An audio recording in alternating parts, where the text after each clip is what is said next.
E aí, gente, Hackerman aqui. No vídeo de hoje a gente vai começar uma série falando sobre Information Integration Theory, ou também conhecido como IIT, né? Ou IIT. E essa teoria ela é relacionada à forma que o cérebro processa informação e, de certa forma, também é relacionada à teoria da consciência, né? De como a consciência é formada no cérebro. Principalmente a parte fenomenológica, a parte da experiência, né?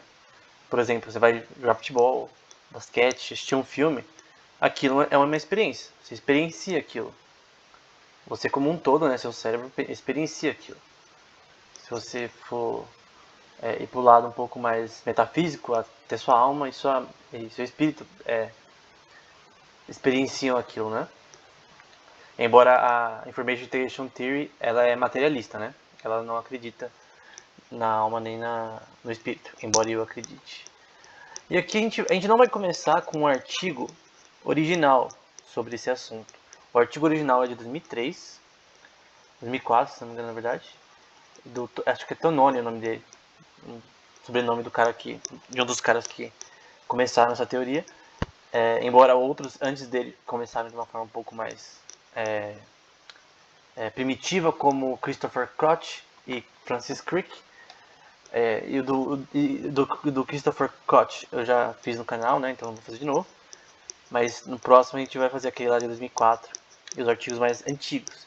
Eu vou começar com um artigo mais recente para ver algo um pouco mais atualizado relacionado a essa teoria primeiro, né? Algo mais perto da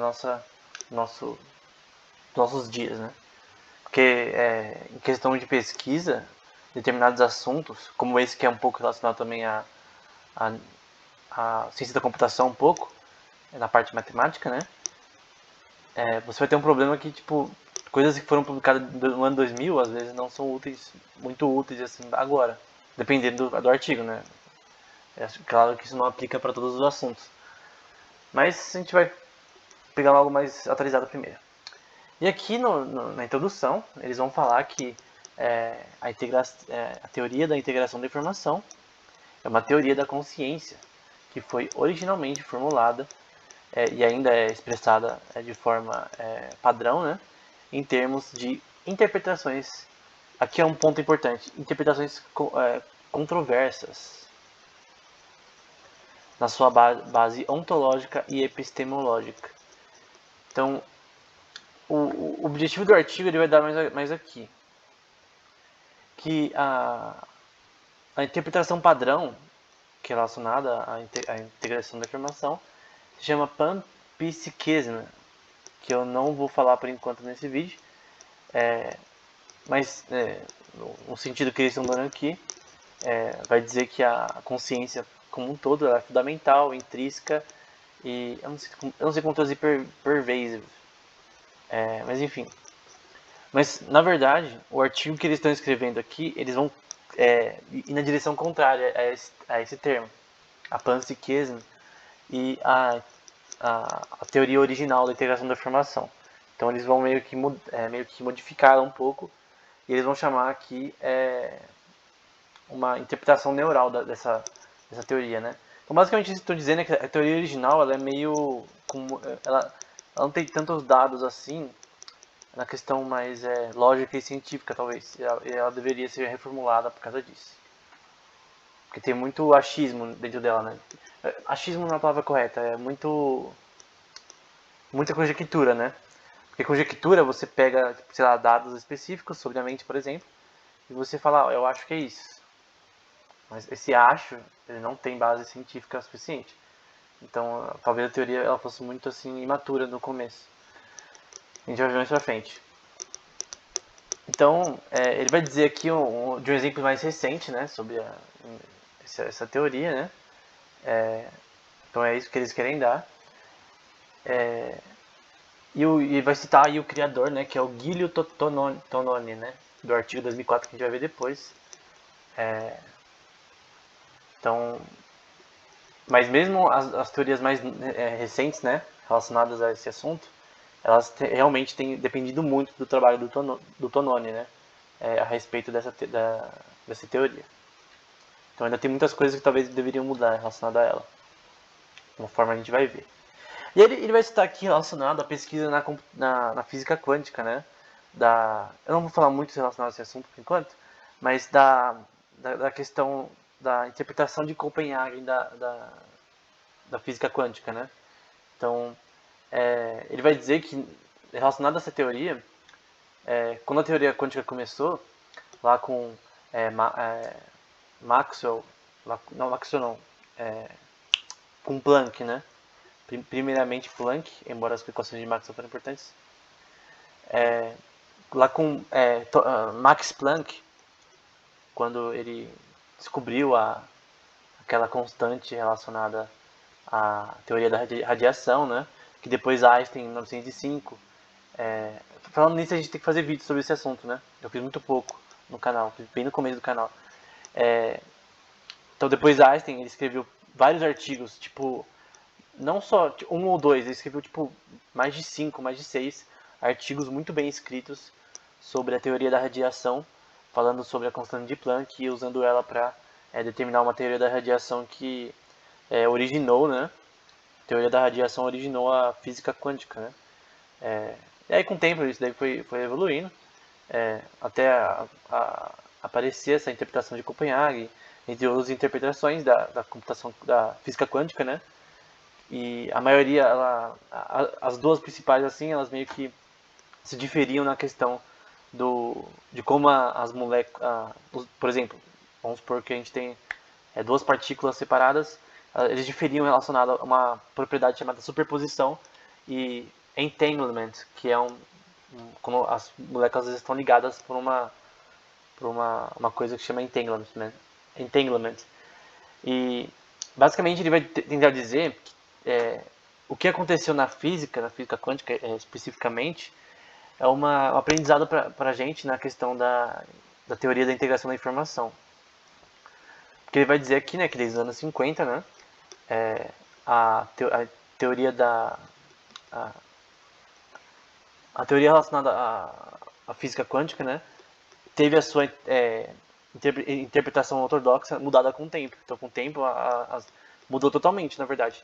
Porque, basicamente, tinha um grupo que aceitava a visão de Niels Bohr, relacionada à física quântica, e outros relacionados a Einstein, por exemplo, Einstein, Rose e Podolsky, né, que escreveram um artigo contra a teoria quântica de Niels Bohr, por exemplo.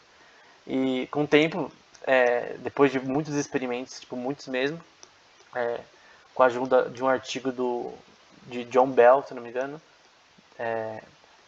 foi descoberto, né, que a teoria quântica do Niels Bohr ela era mais correta. Enfim. Então, eu acho que o que eles estão tentando dizer é que a gente deve sim, de maneira científica, né, e correta, mudar os termos das teorias com o tempo, né? Porque por mais que a gente fala com aquela defesa assim da teoria, da teoria como ela é padronizada, né, da forma que a gente aprendeu na escola, não, a gente tem que mudar o que for necessário. Se a gente vê erros nela, tem que mudar quando é necessário. Por exemplo, Einstein ele não mudava de nenhum jeito relacionado à questão do entanglement. Ele não mudava de nenhum jeito. A superposição, eu creio que o artigo dele com os outros amigos dele, o Einstein e Podolsky, o Rosen e o Podolsky, eles meio que, sabe, meio que batiam as ideias dele relacionadas à superposição de partículas na física quântica, mas entanglement não. Então, eu acho que isso aqui é importante para começar os nossos vídeos, porque o que eles estão falando aqui é muito importante, que nessa teoria da integração da informação, a gente tem que entender que ela tem que ser mudada conforme os dados e pesquisas recentes e reformular ela de acordo com o que é o mais correto. E ele vai dizer aqui que a ideia básica por trás desse artigo é que a teoria quântica, né, pode avançar extraindo da sua própria estrutura principal, né, da sua interpretação ortodoxa problemática, né? Então, assim como a teoria quântica ela pode evoluir com o tempo, e até porque, por exemplo, um dos caras mais importantes em provar que a teoria quântica de Einstein Rosen, Podolsky, Schrödinger também estava errada, é que os experimentos, né? Então, tipo, não tem como discutir. Os experimentos até hoje provam que a teoria quântica deles está correta. Então, assim como isso aconteceu, e essa briguinha dos caras da comunidade científica, uns falavam, não, é assim, outros é assim, um do lado do Einstein, outros do lado de Bohr, Niels Bohr, né? E aí vem John Bell, e a pessoas que usaram o artigo de Bell relacionado a esse assunto, que a gente já fez vídeo no canal, conseguiram fazer experimentos para derrubar essa ideia de que a teoria segundo que entanglement seria uma farsa, por exemplo, que seria o foco aí de Einstein da questão de que entanglement teria que estar errado. Porque uma coisa do entanglement é que, por exemplo, que partículas, uma partícula na Terra que estivesse ligada por essa força, entre aspas, força, na Lua, por exemplo, poderia enviar informações na velocidade da luz. Assim como você visse uma partícula, né, que estivesse, sei lá, você olha uma partícula na Terra, quando você olha ela, você muda o estado dela na Lua, se ela estiver ligada com aquela na Lua. Enfim, para Einstein isso era doideira. Então, mas eu já falei sobre isso em outros vídeos, então não vou falar aqui. Até porque eu tô sem imagens, eu só tô falando e aí não tem a mesma didática, né? Mas enfim, o objetivo deles é, antes de falar a arquitetura que eles estão propondo, que assim como a teoria quântica mudou com o tempo, dos seus próprios erros, foi se acertando, a teoria da integração da informação ela tem que mudar, por mais que talvez as pessoas não queiram que ela mude. Enfim, espero que esse vídeo tenha sido útil. Até o próximo.